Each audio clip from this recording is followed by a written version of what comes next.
So the car itself has come a little ways. We got new aluminum rims. They're dirty, but those are new aluminums.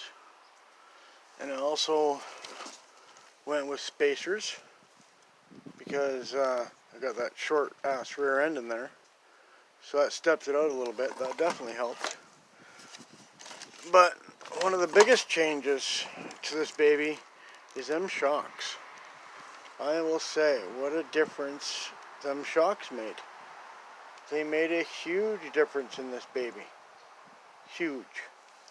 She lost a little height, but what she gained in traction and mobility is incredible.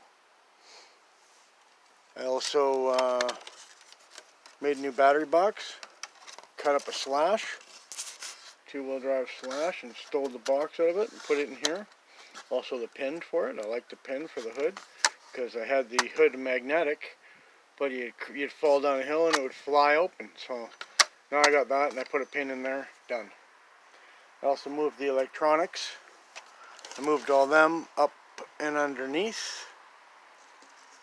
You can see them in there. But yeah, all the electronics are where the battery used to be. Strapped up there. Put it down a little lower. Got that box off the back end. And I also put in new foams, 2 stages in the tires. 2-stage foams in the tires. Definitely made it helped out. The 2-stage foams in the shocks, well, I must say, on the electronics, it's all made a huge difference. She's quite the little crawler now.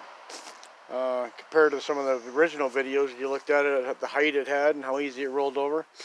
Compared to now, incredible. Okay guys, later.